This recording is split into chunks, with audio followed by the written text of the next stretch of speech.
Nah, bagaimana dengan efeknya terhadap pilihan calon presiden?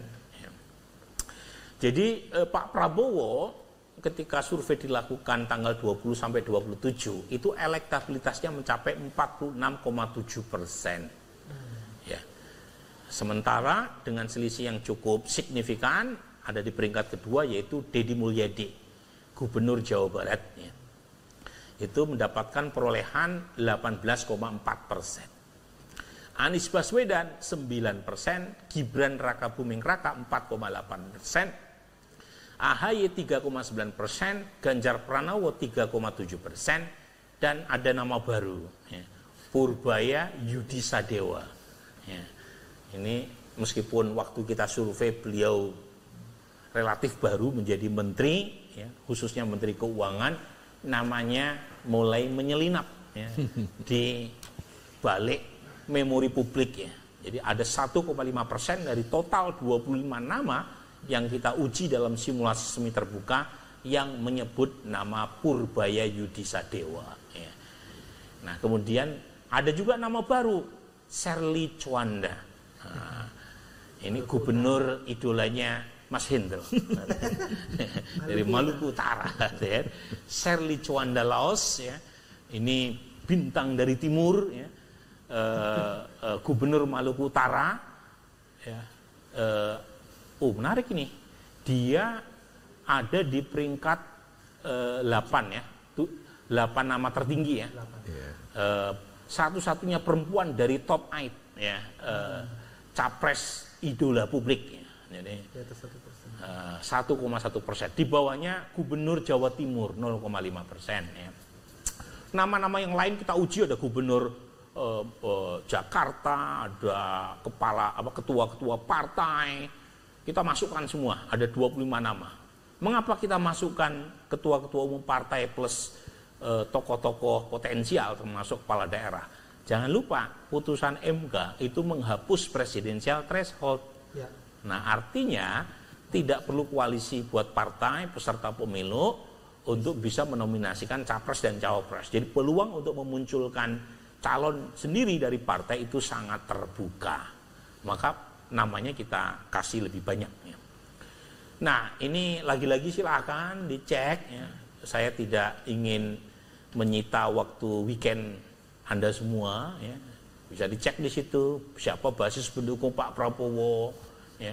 Siapa basis pendukung Deddy Mulyadi, Anies Baswedan, Gibran, Muhaimin Iskandar, dan seterusnya, ya. Jadi bisa dicek di situ. Ini hanya 10 nama yang kita breakdown, ya, tanpa mengurangi rasa hormat yang lain, tapi kira-kira ini breakdown basis pendukung dari ke-10 nama calon presiden, ya. Kemudian kita lanjutkan. Nah, ini menarik nih, ya. Deddy Mulyadi cukup kuat terutama di Jawa Barat, ya. 43,5% warga Jabar memilih Deddy Mulyadi sebagai capres, paling tinggi, ya. Yang kedua adalah Banten, ya, 38,4%. Jadi secara umum Pak Prabowo unggul di semua wilayah kecuali di Jabar, ya. Kemudian Gibran itu basis terkuatnya di Jawa Tengah sama di Bali, Nusa. Khususnya mungkin Nusa Tenggara Timur dan Bali, ya, gitu, ya. Kemudian di Jatim 6,9%. Mas Anies itu paling kuat di DKI 19%. Ya. Meskipun di DKI penguasanya masih Pak Prabowo, ya, 33,4%. Tapi ada kurang lebih 1/5 pemilih DKI yang menyebut nama Mas Anies sebagai capres. Kemudian di Jabar cukup lumayan plus Sumatera. Ya, ini kira-kira, ya. Jadi yang lain bisa dicek, ya, maksimal. Nah, ini bagaimana kalau simulasinya 3 capres pada waktu Oktober 2025? Pak Prabowo unggul signifikan, ya. Nah, saya akan masuk sampai beberapa slide ke depan, ya. Nanti untuk program akan Mas Hendro sampaikan. Nah, sekarang bagaimana dengan kinerja menteri atau pejabat tinggi? Nah, ada 52. Ya, menteri-menteri plus pejabat tinggi. Jadi bukan hanya menteri, ya, tapi plus pejabat tinggi yang kita evaluasi kinerjanya. Nah, sebelum masuk pada evaluasi kinerjanya, kita tanya dulu ya tingkat popularitas. Nah, jadi bagaimana mungkin bisa mengevaluasi kinerja kalau kenal saja tidak. Nah, sebelum masuk ke siapa yang dianggap kinerjanya baik di antara yang mengenal nama-nama menteri maupun pejabat tinggi ini, ya kita tanya dulu mereka tahu atau pernah mendengar atau tidak 52 nama. Nah, kami hanya menampilkan 10 menteri tertinggi tingkat popularitasnya saja. Ya, begitu kira-kira ya.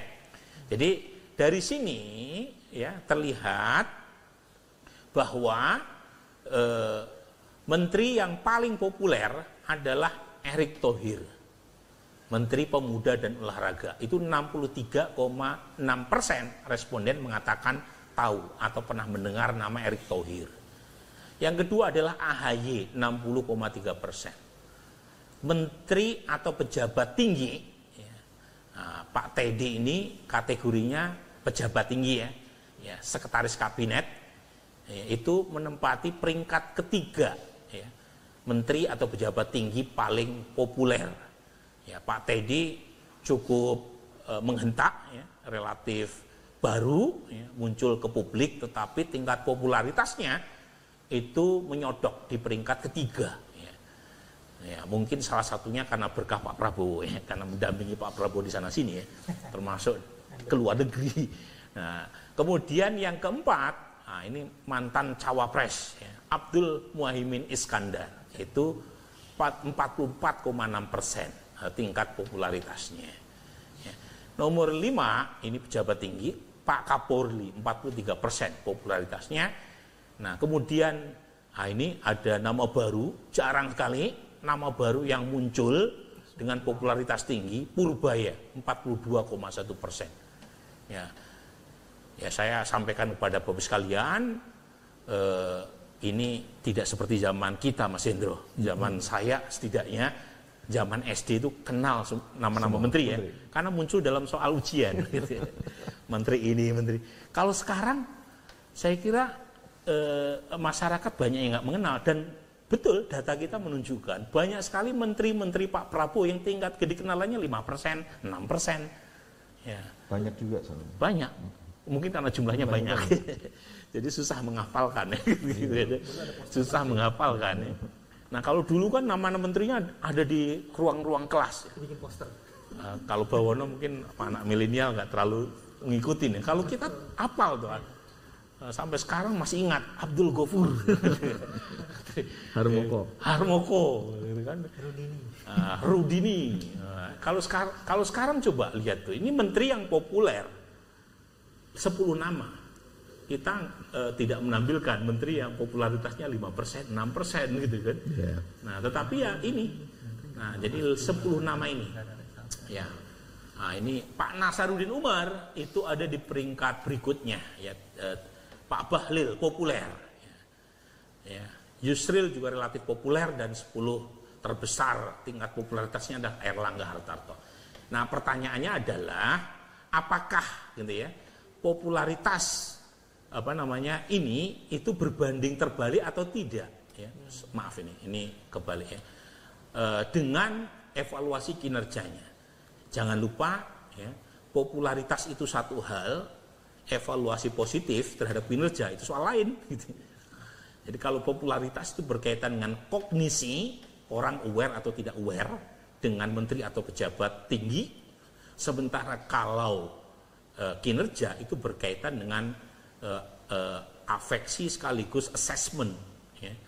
Dari mereka yang mengenal nama-nama menteri, 52 menteri maupun pejabat tinggi, kita tanya hanya di kalangan yang mengenal nama-nama mereka, puas atau tidak puas. Bisa saja ya seorang menteri itu masuk di daftar 10 menteri populer, tetapi tidak masuk di 10 menteri dengan tingkat evaluasi kinerja yang positif. Atau sebaliknya, dia relatif bukan bagian dari menteri populer karena yang mengenal mungkin 10%, tetapi dari 10% yang mengenal umumnya punya evaluasi yang positif. Bisa seperti itu. Nah, kita tampilkan hanya di antara mereka yang tahu nama menteri atau pejabat tinggi, ya, yang popularitas yang evaluasi kinerjanya positif tinggi, 10 tertinggi saja. Ya, lagi-lagi kami tidak menampilkan nama-nama menteri atau pejabat tinggi yang ya tingkat kepuasan kinerjanya di luar dari 10 besar. Nah, siapa yang paling tinggi tingkat kepuasannya? Pak Amran Sulaiman, ya, Menteri Pertanian. Ini menarik nih karena beliau di sini di daftar menteri populer tidak masuk kan, sebagai menteri populer terbesar 10. Tetapi di antara yang mengenal Pak Amran itu umumnya tingkat kepuasannya sangat tinggi ya, 84,9%. Kita udah breakdown siapa itu yang puas, kebanyakan petani. Ya mungkin karena merasa diuntungkan ya dengan harga beras yang baik ya, dan itu membuat beliau cukup disukai sama petani. Nah, yang kedua, tingkat kepuasan yang kedua tidak berbeda signifikan, hanya berbeda 0,4% dibanding peringkat pertama, yaitu Teddy Indra Wijaya. Ya, lagi-lagi ini bukan hanya menteri tapi juga pejabat yang kita tanya ya. Tingkat kepuasan terhadap Teddy Indra Wijaya itu mencapai 84,5%. Mungkin ini berkaitan dengan posisi beliau yang disebut hanya berjarak 0 km dari presiden, dan belakangan juga sangat intensif ya memberikan statement mewakili presiden baik di dalam maupun di luar negeri ya, berkaitan dengan kebijakan strategis ya, orang nomor 1 di Republik ini. Nah, Purbaya itu tingkat kepuasannya lagi-lagi tidak berbeda signifikan dengan Pak Amran, Pak Teddy, ada di peringkat ketiga secara absolut mencapai 84,1%. Ya, Pak Purbaya. Jadi lagi-lagi temuan survei publik ini mungkin berbeda dengan Kang Ferry Latulihin. Tapi kan lagi-lagi ini kan pertanyaan diajukan kepada semua populasi ya, bukan hanya kelompok expert seperti Bung Ferry Latulihin ya, tetapi kalau ditanya kepada general population, Pak Purbaya ada di peringkat ketiga. Keempat adalah Pak Nasaruddin Umar, kelima adalah Menseknek Pak Prasetyo Hadi, kemudian AHY, kemudian ada Panglima TNI ya, dan seterusnya. Nah, sekarang ini masih saya ya yang akan menyampaikan bagaimana dengan kepercayaan terhadap lembaga. Jadi Bapak sekalian, kita punya pertanyaan rutin berkaitan dengan public trust terhadap lembaga-lembaga negara. Ketika ada sesuatu yang tidak benar, kita suarakan. Ya bagaimana semua terangin dia sedungu ini? Ini manusia pecundang yang sangat merugikan bangsa kita ini. Saatnya jadi member eksklusif di channel YouTube Official ID. Tantang lagi para tambah sumpah di atas Al-Quran. Dia pengen masuk TV. Konten premium yang tidak tayang di TV. Live interaction. Halo pemirsa iNews, ini baru selesai. Emoji dan badge spesial. Reakses konten pilihan. Klik YouTube Official iNews. Join member hanya Rp10.000 per bulan.